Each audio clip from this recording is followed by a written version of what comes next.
Chris here with another fresh tip for you all. In this video, we are going to continue our look at painting the Duinclaw from Elathain Soul Raiders from Underworlds Direchasm. We're going to continue our look. We're going to pull this guy right off the base because in the previous video, I had demonstrated that he is not glued in.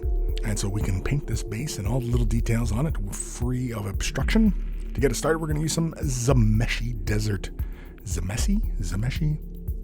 There's no H in there, so either way, I'm just going to use my shade wash brush to quickly base coat this in. The shade wash brush is usually what I use to draw my little dollops of paint out, and with the same brush, I'm pretty much just going to begin laying in this color on the sandy portions of the base, or at least what I presume is a sandy portion of the base. I also hit the little kind of, I don't know, round rock things and the little, I don't know what all these little things are, but and of course I quickly just apply a little base coat onto the rim. It is not going to be the rim as that color. It's going to match the rest of the army. Balathar, I can't even speak now. The dark gold. We're gonna base coat that little cup that's sitting on the base. Pretty straightforward process. There looks like there's like a sand detail kind of in the stem, so it's just like the cup part in the stem or the base. Tuskor furs next, and this is going to be for the little pot. And initially I had a fun idea with this little pot detail here, and so I figured, you know what, I'm going to do it in clay, like it's a clay pot sitting at the bottom of the ocean. And so actually whenever I get these kind of ideas, I double check just to kind of see what would make sense as far as, you know, colors and everything like that. So I decided on the clay pot just for gigs. Eggrex or shade is next, a very generous amount being applied to the entirety of the base details, other than that kind of deepkin shield rune thing, I don't know, whatever it is. And you can see here we are applying fairly generous amounts as we work our way around, but that's okay, because if it's a little too intense, once kind of gravity settles in, I just quickly clean off the brush and just like a little siphon, I just basically draw that excess paint out. I wanted to outline some of those details, but I don't want it to like pool up and be, you know, kind of gross looking. Shabti bone and a small dry brush are next, and yes, we're going to slap a little bit onto the palette, use our small dry brush, and begin dry brushing. I could just as easily have used the Citadel Dry, that's pretty much the same color, Terminus Stone I believe it is, but I had the Shabti bone sitting in front of me, so I said, why not? I also hit that clay pot, and actually some of the cup as well, and on the clay pot I actually kind of liked how it looked. And so I was like, oh, okay, you know what? I'm going to keep that. And, you know, I'm just going to use that as the highlight color because it brought out all the details, captured that little rune. And I was quite pleased with the look. Yana Gold is next. We slap a little bit onto the palette. We don't really need that much detail brush. And we're basically going to highlight the cup detail. Because it's gold, it really would not be oxidized or rotten or anything like that. So it would be still retain a gold coloring. Although, yes, I suppose there would be barnacles and, you know, schmutz all over it and things like that. But we're just sticking with pure gold because it looks pretty. Next, I'm going to quickly use a damp brush. I'm going to pull off some of that chalkiness that's on the clay pot. It's just basically a residual effect of dry brushing. You get this little dust particles all over the place. And so it just kind of quickly pulls some of that off. I'm going to use Dark Oath Flesh from Citadel Contrast. This is a flesh color, and as the name would suggest, and basically I am going to provide a bit more shadows on some of these tones in here. So I come in at the rim of the bottle as well as around the rune and around the perimeter of the detail, and just basically just deepening up some of the tone and helping some of that dry brushed color kind of blend between the two, giving us our mid-tones and all those other things. And of course deepen up the interior of the top of the vase as well. But again, this is really fun. It's a great way to do kind of this terracotta pot kind of look, and I kind of dug it. I thought, you know what, that looks like terracotta to me. Black Templars next. This is going to be for the shield. This is roughly going to just be like a quick little base coat on the shield here, because I'm going to color the shield the way I've been doing my Deepkin with this particular, you know, idea. And I could just as easily had used a regular kind of black to do this, but I decided on the contrast because it was nice and quick, and again, I had it in front of me. Curcow from Turbo Dork is our base color here, and this is a nice shiny metallic. I dig this color. This is probably one of my favorite colors that this company produces.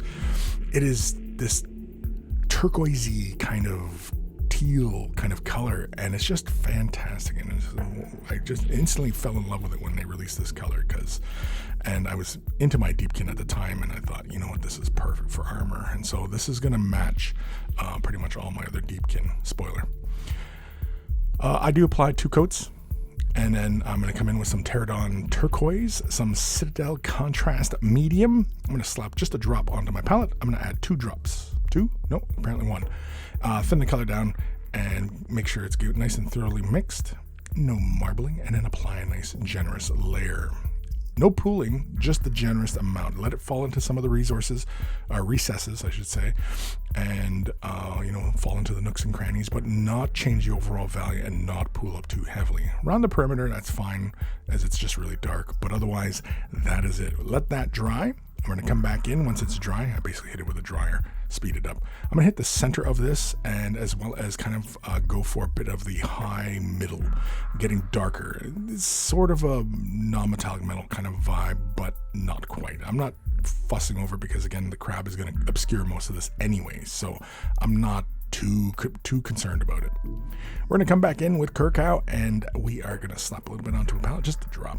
And this is after, of course, all the contrast has dried thoroughly. And basically, we're just going to edge highlight the shield. Most of the color is on the high points, but I also go around the perimeter, catch these little hinges. I don't even know those are hinges, and really it's just catching just the tops of the points, allowing some of that darker color to remain below. Catch that rune. It's really just an edge highlight around majority of the details. We could take that further, but again, the crab obscures it all. Steel Legion Drab is next. This is for the rim of the base. We're just going to slap a nice generous amount on here. No thinners, just the residual dampness of the brush to thin the color out ever so slightly. And I am going to have to apply 2 coats, as you will see that you can see like the undercolor, that Zameshi desert underneath there. So we applied multiple coats. Finish off those little doodads that are by his little foot on the side there. Match that to the rest of the base. And of course, we just jam him right in. And I didn't even use any glue because, man, it was tension fit. And it fit right in perfectly. And everything looks good. So we can stop there. No? Let's keep going then. Ceramite White.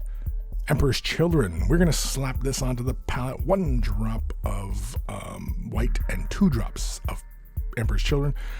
Chuck in a drop of Lamian Medium, give that a thorough mix, and we are basically going to do these little polyps inside his crab claw thing, little bumps. I call them polyps, I don't know what the heck they are. Again, not a crab guy, just looks cool. And with this here, we're building up some more color intensity.